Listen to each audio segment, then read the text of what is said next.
Hello and good afternoon, and welcome to the first in a series of conversations I will be hosting in the coming months. These conversations are brought to you by the Oxford Network for Armenian Genocide Research and are supported by the Oxford Research Centre in the Humanities. Welcome to everyone who has already joined, and thank you if you watch this later. I'm Suzan Meryem Rosita. I'm the director and co-founder of the Oxford Network for Armenian Genocide Research. I'm also the college chaplain at St. Hilda's and a member of the history faculty. My guest today is Olivia Katrandjian, founder of the International Armenian Literary Alliance. Olivia, though we are both founders and initiators of networks and alliances, I think where we both connected the most is that we are both also women writers. And I'm just so grateful to be here with you and have this space for conversation. So thank you for joining me today. Oh, thank you for having me. It's an honor. So leading up to this conversation, so for everyone who has joined us, Olivia and I have already emailed a couple of times, and Olivia sent me an article that she has recently written about the role Armenian women played in creating awareness around the recent war in Karabakh. But you, Olivia, have also shared a beautiful opening to a futuristic short story. And I think we will be talking about both pieces today. We've also sent each other a few conversation prompts, and yours comes from Gostan Zarian's Traveler and His Road, and I sent you a few lines of the Polish poet Milosz Czestow. So in order to get our conversation started, I wanted to read your prompt back to you. So here it is, quote. Every thinking Armenian is like a radio station in the middle of a storm, sending messages to distant places and receiving no answer. A horrible silence surrounds him. With pleading eyes, he peers at the demolished walls of history. And like a wretched fisherman, he casts his torn net into the depths of the past, but in vain. Tradition is a beautiful graveyard. Let us not deceive ourselves, and let us not be deceived by others. We walk with bare feet over fields that have already been harvested. And yet we have such a ferocious will to exist and to create. When you sent the prompt to me, you told me this quote really speaks to you or spoke to you, and when you were watching and witnessing the Karabakh war. And when you were trying to, in vain, as you told me over email, to get people to pay attention to what was going on, and I could not agree more with you. I was in the same position. I myself found myself going back to an essay by Denise Riley, where she writes about the sudden death of her son, seemingly unrelated. But there's a line in that essay that really spoke to me during those really horrible months during the Karabakh War. And the line is, writing requires a sense of futurity. So I guess my first question to you today is why and how does literature allow us to imagine a future after the war, and how you do that in your writing? And you're muted. Sorry about that. When the war broke out in September, I, like many other Armenian writers and journalists, getting people to pay attention and to what was going on and the injustice of it became a real priority for me. And so I started interviewing women who had fled Karabakh with their children, and several of them told me about their struggle to decide whether to flee and protect their children or to stay and protect their homes and be near their husbands and brothers who were fighting on the front lines. I spoke with other women who were volunteering in the war effort, baking bread, sewing socks, sewing sleeping bags. I spoke with one woman who had left law school to flee to a hotel in Lake Sevan that had been turned into a refugee camp. And she was, instead of studying, she was taking care of her 6 younger siblings. And so I had just started at Oxford and was disappointed that the program was made virtual. And here, this woman's whole life had been upended. So it was a real reality check for me. And I really wanted to do everything I could to help. We hosted 2 readings through the International Armenian Literary Alliance. Oh, they're beautiful, yes. Thank you. Yeah. To raise awareness and just to come together and to also raise money. And I started pitching these women's stories. One in particular really was compelling. This woman named Suzan Meryem Rosita was very involved in the war effort. As soon as the war broke out, she organized female volunteers.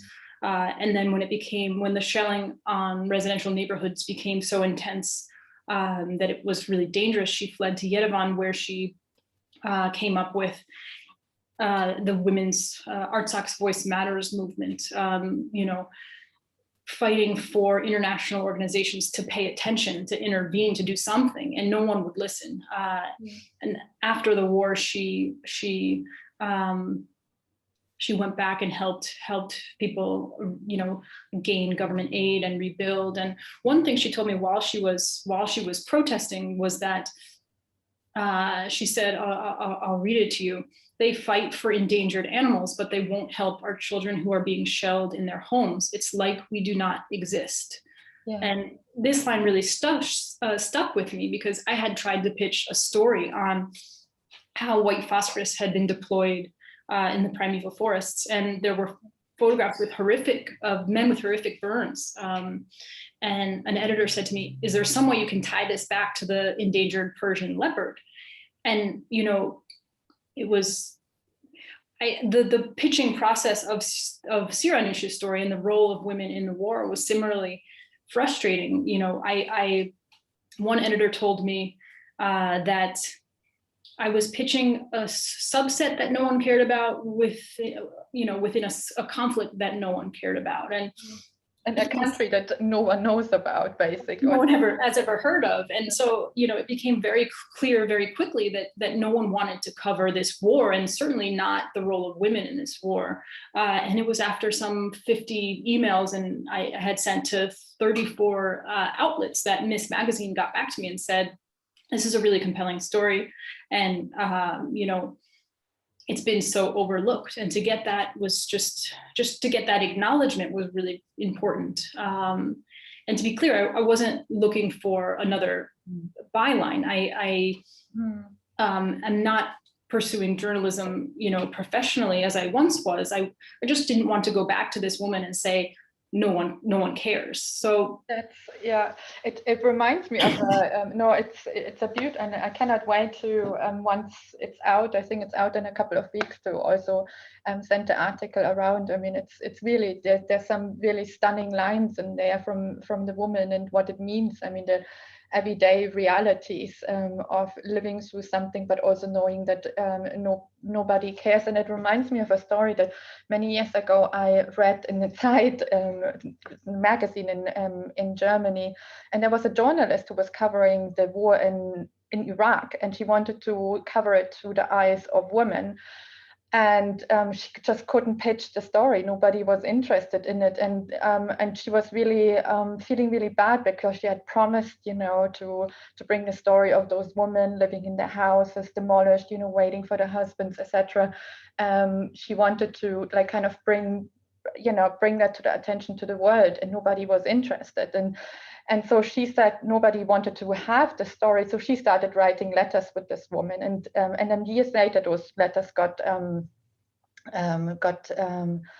published in the Zeit. And what was so beautiful about it, I think, like the introduction to the article was about that they started talking about beauty, and how in one letter the journalist asked the woman, says, why are you still getting your hair done, and why is there still a hair salon? Are you not working, are you not living in a war-torn country? You are surrounded by shelling, but yet you go and you have nobody to show for. And the thing that the woman said, it's like, I need to believe that there is beauty, you know, because I'm living in a very cruel world, and I want to see myself and I want to witness myself, and I do that by changing my face and making it more beautiful. And I thought that was so incredible. It also, you know, it also reminds me of something that a Northern Irish poet once said. He said, I really wanted to write about the beautiful countryside because I wanted to make sure that their beauty still existed in the climate of war, you know. And so, yeah, it really, when I read your article, that really sparked it for me, because the woman, Siranush, which I found really interesting, you address her with her last name, which is very unusual for a news item story. Usually it says Siranush did this, and you always made sure that the full name was present, that her full identity was present, while actually her identity was taken away from her in that war. So I thought that was really beautiful, and it sparked so many ideas in my mind. So thank you for writing that article. Thank you for reading it. Yeah, it was important to me to use her last name because I think often in journalism we refer to men by their full name or last name, and we refer to women by their first name. And I didn't want to do that.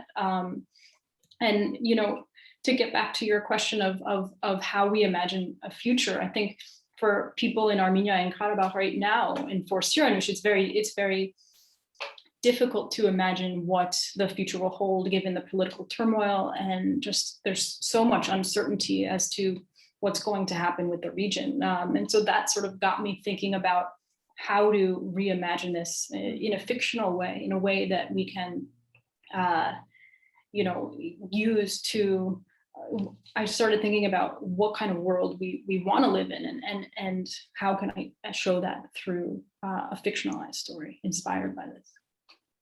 Yeah, I found, because I found myself when I left Turkey just short before the last attempted coup d'etat, I really struggled to write, and I think that's why when that new war came, broke out, and I was reminded again, the noises that were made, they were very reminiscent for me as somebody who had lived in Turkey, and I was incapable of writing, and I wrote to my editor and I said, another war is there, I feel like I'm writing an obituary at the moment, but actually I want to write a history book. So I was really struggling with the notion of being able to write history, because usually you write history with a notion of a forward movement, whereas with me it was always like somehow my history was folding back on me rather than moving me forward, and so I was completely stuck. And that's why that line of Denise Riley about you have to have a sense of futurity. And when I was reading the opening scene of your beautiful, I hope it's going to be a novel, not just a short story, I was thinking you did it exactly right, because you chose a form and a shape that contains that energy, that contains that sharpness, that anger also, but also allows you to actually have a sense of futurity as a writer, because it, of course, a place in a different world, and it's a world that you can, I feel like it was also a stepping stone for you to get out of that, that kind of, as Constanza Arian says, out of that beautiful but also ferocious graveyard that both of our histories is steeped in, right? So yeah, it's really, really beautiful. But I wanted to ask you something about this, about the opening scene. I was thinking to myself, did you write it for your mother or did you write it for your daughter? I wrote it for my daughter because she will be alive for the audience members. The story, it reimagines an unrecognized conflict zone, as an eco-feminist city. So I'll explain that in a moment, but my daughter will be alive in 80 years. She's 2. I hope she'll be alive in 80 years when the earth has warmed dramatically. And so I wanted to think about what kind of society I want her to live in. And so that was a big part of thinking about this world that I built. It's a futuristic piece, so it's not, I don't name where it is, or I give it a fictional name, and all the streets are named after Armenian women. But I've been reading a lot about climate change and women combating the climate crisis. And we're taught that progress is always comes historically at the cost of the environment, and popular culture reaffirms this idea that, in movies and TV shows and books, that where humans go, ecological destruction follows. And now people are starting to change the idea of progress, and realizing that, when we harm the environment, we also harm ourselves. And so what I've been thinking about is, how can we imagine the world in which, buildings and communities are built with sustainability in mind. And that means that it doesn't only benefit the environment, but people. And, it's our ability to cooperate that's allowed us to survive. And if I may generalize, accurately, women champion collaboration. So all these things were sort of percolating in my mind. And, in terms of the environmental crisis, we don't have time not to be collaborative. We have to work together. And so as I sort of thought about all of this, when we think about, and of course the war and the situation in Armenia is always in the back or front of my mind. And as I was doing research, I found that some of the most sustainable societies are the most isolated places, like Bhutan, which absorbs more carbon than it emits. But also, really interestingly, Nakhchivan, the Azeri exclave, is one of the most sustainable places in the world. So when your borders are almost all but closed, when you're landlocked, when no one will trade with you, I don't know if this sounds familiar, you're forced to become self-sufficient. And so as a storyteller, all these things were present in my mind. And I imagine a place, what would Stepanakert look like if it was rebuilt in a sustainable feminist way? And also, what world do I want my daughter to grow up in? To my knowledge, all cities have been designed by men. They don't think about a woman going home alone at night or putting a stroller into a subway. Absolutely. But also, I think one of the things, in my research on silence, I also stumbled over a university in the United States that is solely for students of, who are hard of hearing or deaf, and they have an architecture school in there. And it was so fascinating to read about deaf architecture and how actually, as you said, architecture is built by, if we generalize it, by men, usually in powerful positions, but diversity is really a key in collaboration. So I think it's not just women, but it's also about as you included in the opening scenes, at the elderly, the hard of hearing would be also, they have a different sense. For example, people of the hard of hearing community, they need more light in order to know what time it is, and how to move. And they work according to that book that I read. They work with a lot of it shadows. What we do with sound, it's different, and I think that's really also fascinating. And yeah, so you're planning to do that as a short story, and then I'm having so much fun exploring this world that I want to expand it into a novel. I think there, of course, that we have to think about architecture as it impacts everyone, and when there are things you don't think about, like, or at least I don't think about, like elderly people need more benches. If they want to do the same walk that they were used to be able to do, they need a place to sit in the middle so they can pause and regain their energy. But when you bring it back to a place like Stepanakert, where there are now many women who are widowed and are trying to figure out how to raise their children or go on alone, I think there are a few places in the world that are really championing collaborative living spaces, and that's really interesting to me. What would it look like if we had buildings for these widows to share things like cooking and childcare and elder care. You know, we're all juggling so much. What if it didn't have to be so hard? What if we were able to collaborate and you know, support each other more? I want to shift a little bit of gears in terms of Armenian literature. Of course, I feel like, and this is something that when I was reading the poems by Miloš Česlov, that I don't know. I mean, you know, now we are supposedly in an age or in a month of ceasefire and afterwards, and what peace means for us, and what literature also means for us in that case. And so I wanted to talk a little bit about that, but also talk about what you think about. What do you think about the word peace and witness and how that resonates maybe also in these new movements of Armenian literature that you're supporting with your alliance? And maybe you can talk a little bit about the Armenian Literary Alliance, because I think one of the things that I was listening to an interview that you gave. One of the things that really spoke to me is that it's not a niche literature. It's a literature that is witness to a lot of human tragedy, but therefore it can also, you know, really it shouldn't be staying in that echo chamber of Armenian literature, but it can be actually brought out into the world. And yeah.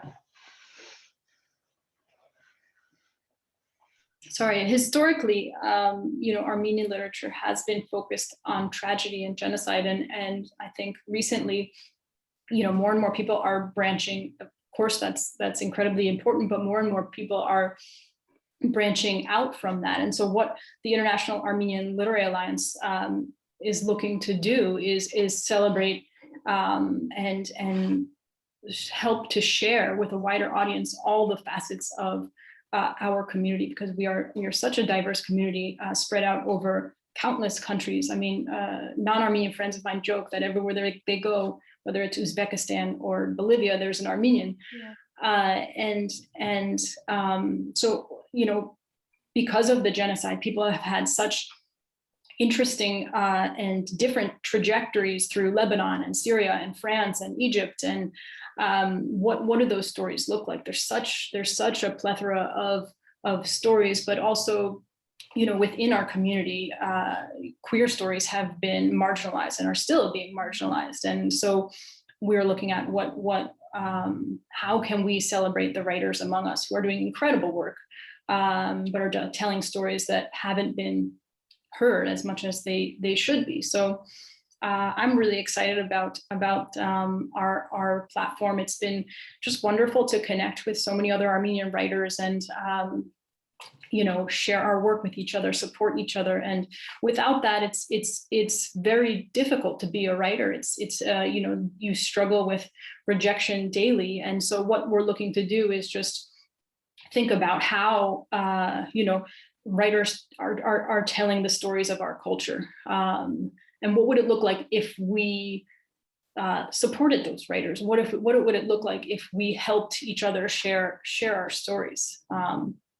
But I think maybe this might be not controversial, but you know, writers of your culture, I think I would maybe slightly prefer there, you know, that common aspect that we will also talk about in leading up to the essay competition that we both are going to do, is this humanist, right? It's basically writers who explore how to be human, but from a perspective of someone who lives in exile, who is maybe a stranger to their own language. I mean, like, for example, with me, I was just recently thinking about, I was writing an essay about an Armenian woman who lives in Istanbul and never spoke Armenian because it was not possible to speak Armenian in a public space. So the parents decided, let's not speak Armenian at home, because then you wouldn't slip it up outside in the public space.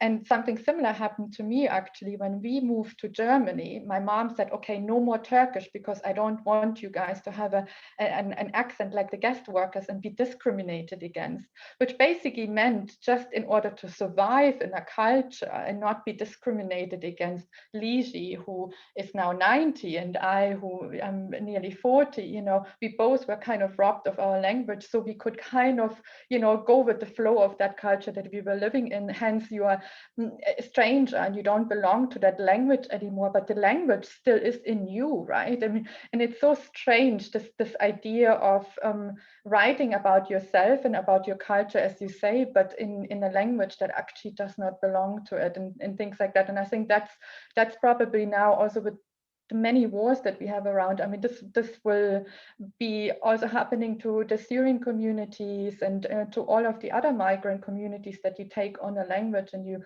try to, as a writer, you always try to write from inside out, but it's so difficult to write from inside out if you no longer can describe the inside of you in that language that belongs to it.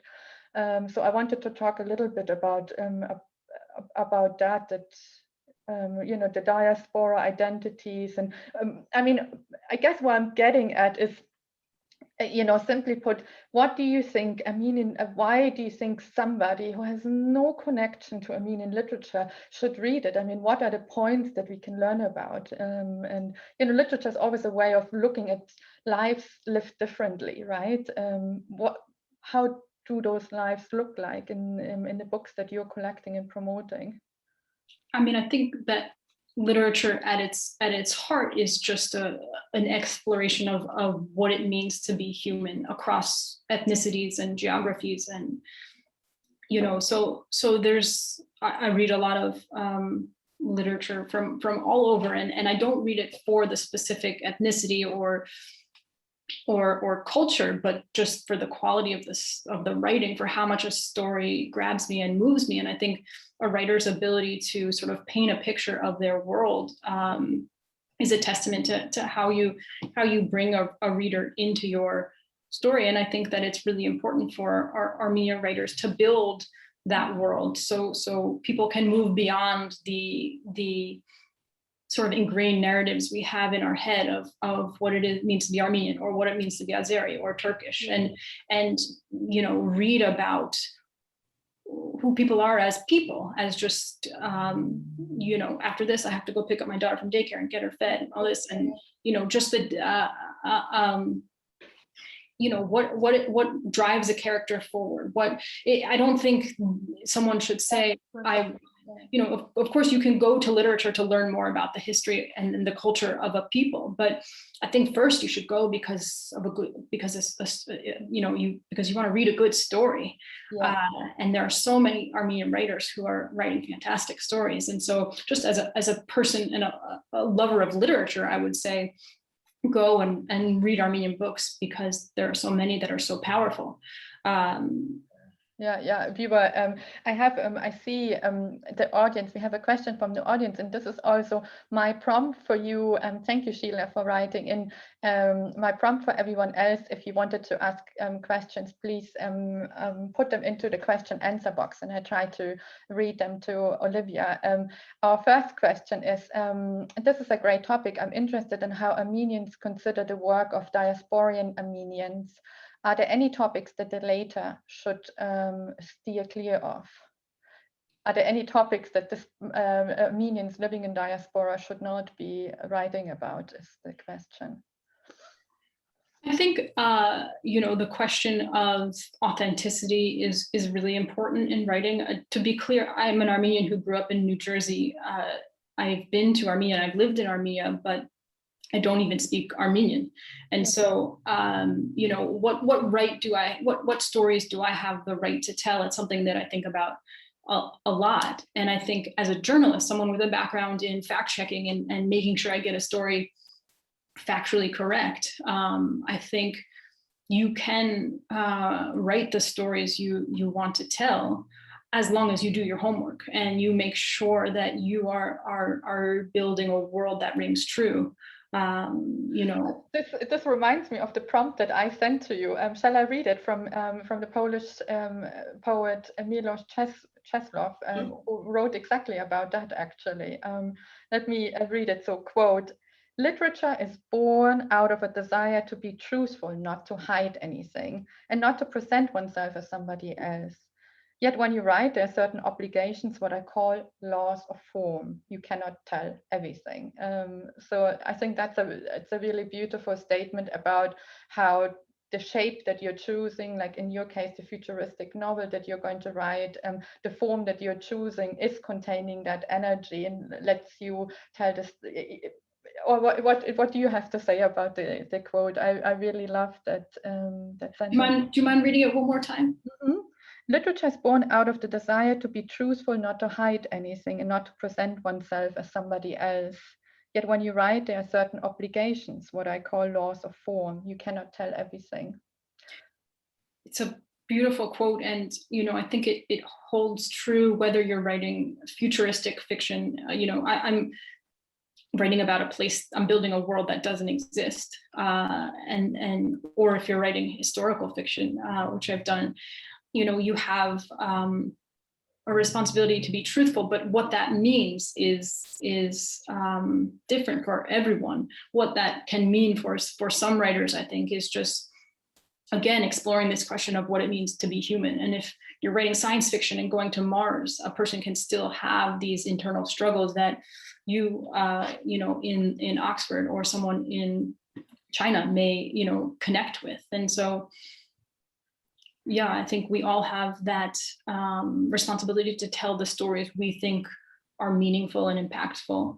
And how you do that, you can do that across so many different genres and forms. Yeah, it was just reminding me at the beginning when I arrived in Oxford, I quite struggled hearing English poetry. So I went to a poetry group each week because that's what I really missed from my own country, poetry, right? Such a useless, but valuable thing to do, to listen and to write poetry. And I really struggled with the English poetry because the rhythm was not very familiar to me. And the first time so this was a year of me going every week to a poetry reading. And the first time something happened to me, poetry happens to you, was like, wow. So I was telling my partner, I was like, it happened. I understand English poetry, it happened to me. And he said, but what did the poem say? Can you remember? I said, oh no, I didn't understand the poem at all. And basically the point I'm making here is sometimes, something happens to you that is so visceral and so transcendental that you're suddenly reminded of something. Or I feel like, there's this very famous Kafka quote, a good book is like an axe in the eyes, it just breaks you apart and makes you, and I always think that, you don't need to understand the context, but it can still, happen to you or touch you in a certain way. But often our favorite lines of poetry mean nothing, but they mean so much, right? So that's something. Suggestion also to the audience if you have more questions. Otherwise, I would like to move on to. We have a question. Meryem, I just want to add what Peter Balakian has said, which is that poetry talks back to you. You read it and it's a conversation between you and the page, really.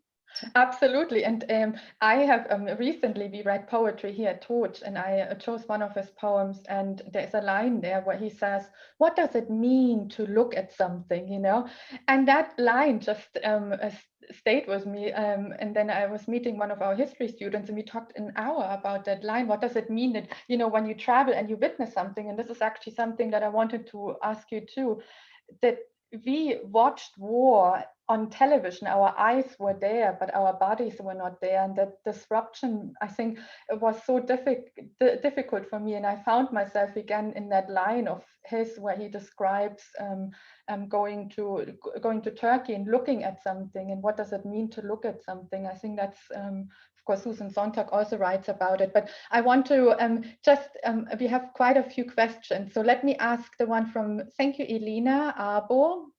She writes, Hi, this is fantastic. Thank you. I'm curious if you're familiar with any writers, seen any trends among Armenians that may feel in the out group. So stories by Armenians that are queer, disabled, of mixed heritage. How do they see themselves in relation to our community? Yes, absolutely. I encourage you to, in June for Pride Month, we just hosted through the International Armenian Literary Alliance 2 events in collaboration with the Queer Armenian Library and Hyphen Magazine, a reading and then a panel discussion between queer Armenian writers around the world. So there are certainly those voices within our community, and I encourage everyone to watch those events. They were the first of their kind. That there's never been a global discussion of queer Armenian writers like that, and so there certainly are those voices within our community. There's in fact an entire archive that was launched last year, the Queer Armenian Library, and it has put together books, essays, even movies and TV shows by queer Armenian artists or about queer Armenians. And it's just an incredible resource that I encourage everyone to explore. And we will also collaborate with Olivia on creating a small curated list of those books and have them in several libraries at Oxford. So you will be able to read some of these books. But this is an incredible initiative, and we shall put the link into the chat box. But I also wanted to ask, sexual abuse is a topic that I'm really missing, to be honest, in literature, especially knowing that the Armenian genocide was a gender genocide, and most women who survived because they were women were often held for years, sometimes for decades, as sex slaves. And still there is no mentioning of sexual abuse in any of the books that I'm reading or any of the novels that I'm reading, even about the Armenian genocide. So I'm wondering whether we could also include that as a taboo topic. Well, I mean, you're bringing up a really important historical context that we need to discuss, but as well, this is still a problem today. And, it was only a few years ago that domestic violence was made illegal in Armenia.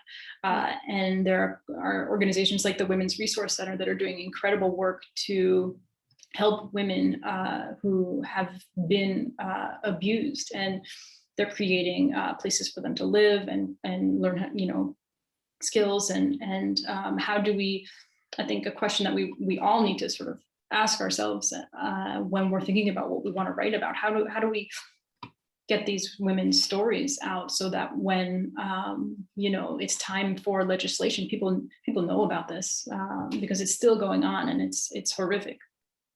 Absolutely. I think that's very much needed, and I would love to host a conversation about that, because I think that's a topic also for us as historians that is difficult to get to, but really, really important. I just wanted to bring up another question, or 2 other questions. I'm combining them because we don't have a lot of time left. One of the questions by Judith was, you were talking about maybe starting a program about translating Armenian books into English and starting a publishing house, and how would you imagine doing that? And the other question by Anna is, how does it feel for you to hear about Armenian names in literature by, for example, Orhan Pamuk, who's obviously a Turkish writer, and Elif Shafak, a Turkish writer. This brings us also a little bit, before the conversation, we were talking about how strange it is to sit here as a woman from Turkey and a woman from Armenia, and I'm now thinking about global Armenian, to have that conversation. So these are the 2 questions: publishing house for translated works, and how does it feel to hear Armenian names through Turkish literature? In terms of translating works, next year, IALA, the International Armenian Literary Alliance, is going to start offering grants for translations from Armenian, Eastern and Western into English. And we're hoping to, as we raise more money, foster have the money for other grants as well. And what we want to do is there's so many writers in Armenia and Artsakh who are not able to get their stories beyond those borders. How do we get their stories out? One is to give them the resources, give translators the resources to do their work. And another one is having an organization in place that allows us to share that work. I only read Zabel Yasayan's work last year because AWA, the organization, funded the translation into English, and now I want to read all of the translations that they've done. But without those, I would not have been able to read such important work. So that's something we really want to focus on. The other question was about. Just to add here, also as a network, we are also offering, we are currently offering some translation fellowships for scholars who are working in Armenia and who have published articles in Armenian about genocide and who have used original documents but don't have the language to have them published in international journals. So we are running a scheme like this as a network. So get in touch if you're interested to hear more about that. The second question was, how does it feel for you to hear Armenian names in Turkish literature like Orhan Pamuk or Elif Shafak or many, many more? I mean, there's a whole list of Turkish writers that I could quote back to you. And the question ended with another question saying, don't we do enough to promote our own writers, and how so and why so? I do not think that we do enough to promote our own writers. So many ethnicities have incredibly supportive organizations like the Jewish Book Council or Kaveh Khanam or the Asian American Writers Workshop that really support their culture's writers. And Armenians have never had something like this. So I think it's just so important to support our writers all over the world. And in terms of how I feel about Turkish writers writing Armenian characters, I think it's wonderful. I mean, I think there's a real danger when we say, this is my story and you are the other and you don't have a right to it. I mean, we were talking before about how Turkish society is so incredibly diverse and there's so many different ethnicities living together there. And there's a real danger in saying this perspective is not valid or is not important.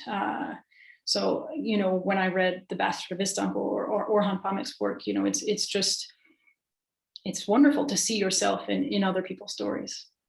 Yeah, I mean, especially when you sent me your prompt, I immediately thought about a sentence from Oğuz Atay, a Turkish writer, right? I mean, we were, what was that one line that I really loved about, we walk with bare feet over fields that have already been harvested. It kind of resonates now in this context. And I think the one that I sent to you was about how we think that we are saying something that has never been heard before, but maybe we didn't have access to. I mean, if you look at I'm just reminded of the beautiful literary movement in Istanbul during the 60s that I love so much, and that I of course read in Turkish and then in English translation.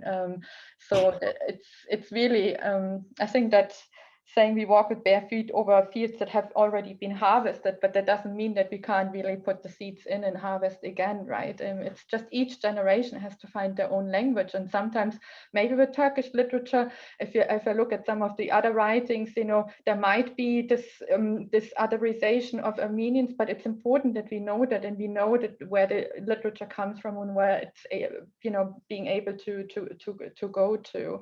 But Anna also wrote, and she had a question about architecture and about your futuristic novel. And she said, being a journalist myself who covered the First Karabakh War, I want to ask, did I understand correctly that you think that the widowed Karabakh women should be separated in separate buildings? I don't think that you said that. You were talking about intergenerational, multi-generational housing projects, right?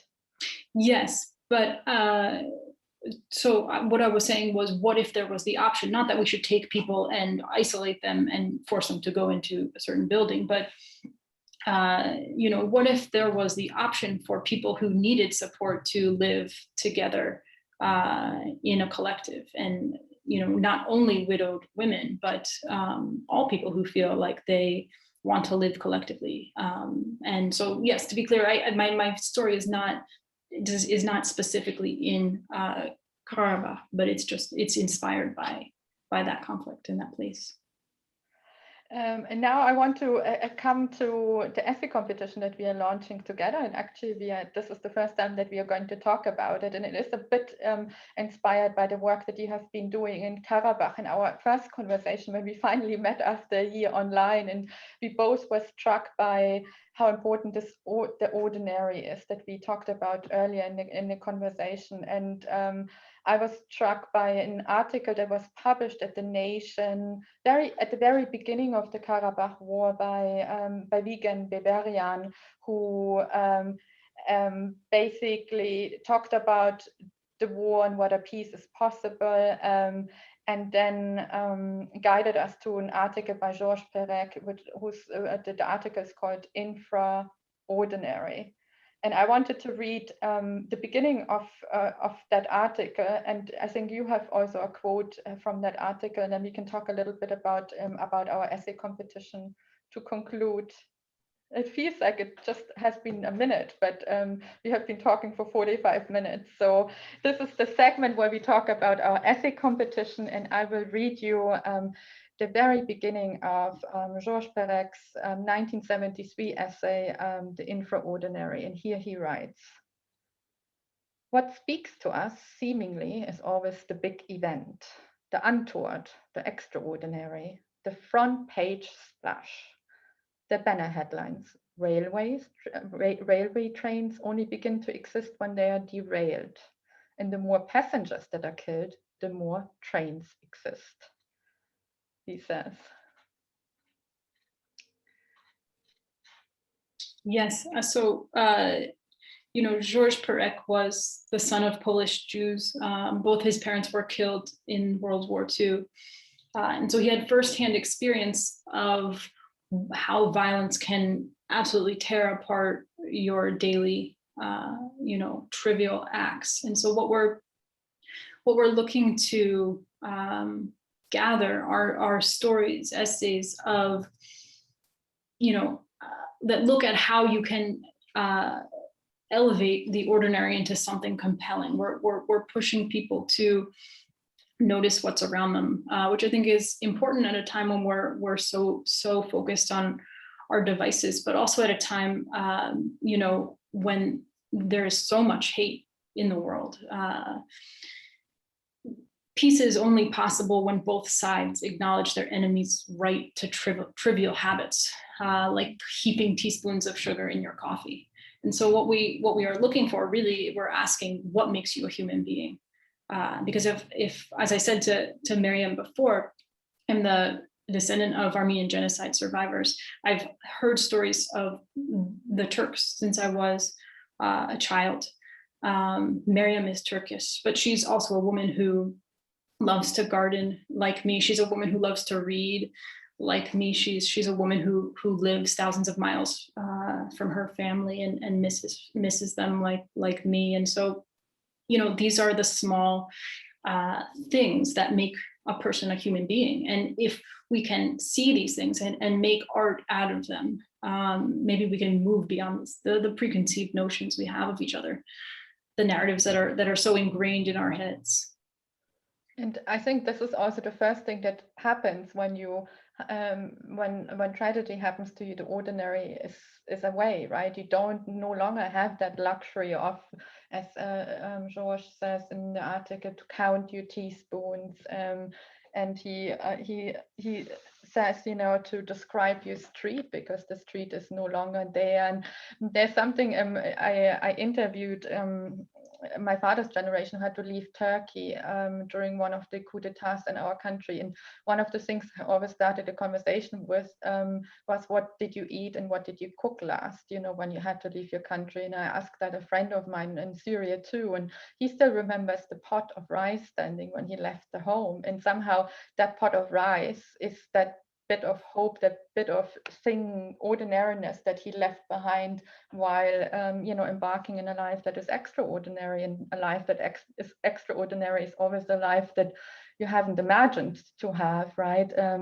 So I think that's this is where we are wanting. I mean, we have of course the prompt again in the essay competition, which we will publish on both of through both of our networks. But we are expecting articles or little essays of up to 500 words, right? We have 3 prizes: £200, £150, and £100. And we have a wonderful judge, Olivia. Yes, our judge is Rafi Vartanyan, who is a writer, teacher, musician. He's incredible. Yeah. Yes, and he's been instrumental. He created a letters for peace movement between Armenians and Azeris. So he will be our judge, and I'm excited to see which stories he chooses. But just to be clear, this is open to everyone, yeah. Armenian, non-Armenian, everyone over 18 who has a pen. Yeah, absolutely. And I just wanted to